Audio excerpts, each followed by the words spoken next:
Today we're going to be going through a full sanitization of the K5 drinking water system with the quick flow tank. A few things to note as we're going through this is going to be some shutoffs and some ports we're going to be using during the demonstration. The first one we're going to identify is the feed line right here, which we have off of a system, and this is off and on. The second thing we're going to identify is our faucet we have mounted here. This will be at your kitchen sink or wherever you're receiving water, so that will be off and on with this demonstration. The next thing we're going to identify is the ports on top of the quick flow tank, which we currently have on, and we will identify these based on the yellow and green ports, which will match up and coincide with the yellow and green ports on the back of the K5 system. Another thing we're going to note is that our drain line, we do not have anything attached to this, but this will be attached to your drain at all times. And finally, inside of the system, we are going to be using a 3 cartridge setup with an orange post filter, the green membrane, and we're going to be using a purple city water pre-filter. Another side note, you may have a K5 system that has additional cartridges inside of the system, which may include the silver VOC guard, the brown Mineral Plus cartridge, which will be in the additional auxiliary ports behind or around the other filters in the system. The first step in the sanitization will be to close the inlet valve. Next, we are going to open up the faucet wherever you have at your drinking water location. Additional note, if you have any break-offs from your feed line from the RO system to your faucet, let's say teeing off to a fridge or other faucets within your house, go ahead and shut those valves off, because we want to isolate the entire sanitization within the single line to the closest faucet available. When opening up the faucet and draining down the water, you can have a hose covering the faucet to the sink or a rag, anything to really reduce the splash, because we're going to be draining quite a bit of water. There may be some air in the lines that we're trying to clear out, that kind of stuff that can keep the splash down around the sink. Our next step is going to be switching out the filters with these plugs. You should have 3 plugs to do this whole sanitization, because we are going to be plugging each port at various steps throughout the sanitization. The first step we're going to do is we're going to take the panel off to access the filters. Next, we're going to remove the post filter cartridge. Set that aside. And then you will take one of your plugs and put it into that port. Next step, we're going to open up the feed water to flush the water through the system without the post filter cartridge in place. What we want to do in this step is flush out all of the RO water in the quick flow tank. Once it gets down to a trickle at the faucet, go ahead and close your feed line. At this point, it's recommended to wait about 3 minutes to let everything depressurize in the system, as we don't want to be working with any shots of air when we're changing out the filters and replacing the cartridges. After those 3 minutes, go ahead and close the faucet. The next step is going to require us to remove the top of the K5 module. The next tool we're going to need is going to be a 1/4 inch hex screw nut driver. You can use a flathead as the port on the top allows it, but we prefer to use a 1/4 inch nut driver because it's a much more secure fit around the fitting. What we're going to do is we're going to make an adjustment on the jack screw. Put the screwdriver on there and turn it clockwise and tighten it down. You do not want to over tighten it, as you can crack that plastic, so we'll just go finger tight once we hit the bottom there. After the jack screw's been tightened all the way down, we can go ahead and remove the remaining cartridges.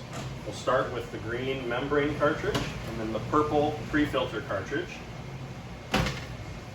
Next, we're going to reinstall the plug for the membrane cartridge.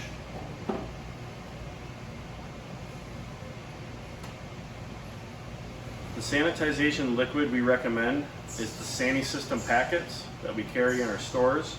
You're going to use the one that is 0.25 fluid ounces. That will be more than adequate to use during this entire sanitization process. Finally, we're going to add sanitizer into the last cartridge plug. You will see that there is enough room in the bottom of the plug to be able to add that sanitizer to fill it to the top. We will put that back into the pre-filter port. With the cap back in place, we're going to go ahead and disconnect the yellow port line. You will want to run this into a bucket that you have nearby.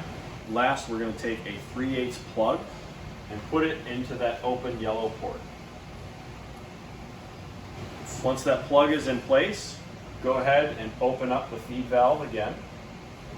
At this point, you're going to want to wait about 4 minutes, or at least until that line has filled up that bucket, whichever one comes first. Once an adequate amount of water has been drained into the bucket, go ahead and shut off your feed port and discard the water that you had in that bucket into a drain or a sink. Next, we're going to remove that plug out of that same yellow port.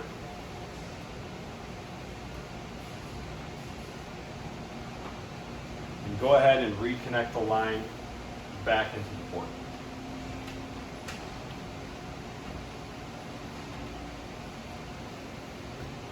With the line reconnected, go ahead and open the faucet back up to depressurize the system. Once the system has depressurized, you can close the faucet again. With the faucet closed, go ahead and remove the pre-filter plug. And we are going to add an additional amount of sanitizer into the cap. With the sanitizer added, we'll go ahead and put it back into the pre-filter port. At this point, we're going to put the RO membrane back into the system because now we want to sanitize the membrane going forward. So go ahead and remove the plug from the K5 membrane port and reinstall the green membrane back in its place. Go ahead and slowly open the feed valve, and you're going to want to wait an additional 2 minutes for the system to flush. At this point, we're going to go ahead and open the jack screw back up by turning it counterclockwise with our nut driver and open it all the way back up until it stops, and only finger tighten, do not over tighten, or you could snap the plastic screw. With the jack screw completely open, go ahead and open the faucet back up. And you want to wait for that flow to drop off completely back down to that trickle. With the system completely depressurized, you're going to go ahead and remove the pre and post filter plugs.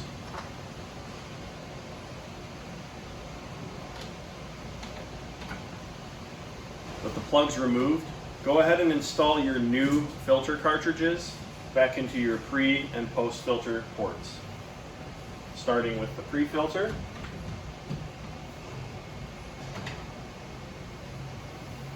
And then the orange post filter.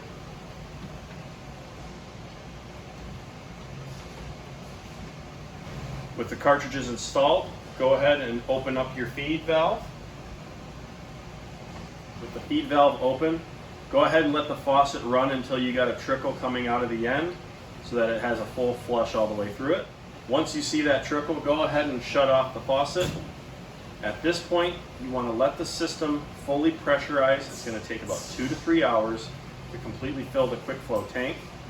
You will be able to, at that point, then flush out an additional tank. You want to do this 3 full times with letting it fill up and then draining it completely back down to make sure we have pushed all of that sanitizer completely out of the system. After those final 3 flushes, you can go ahead and start resuming using your K5 RO drinking water system.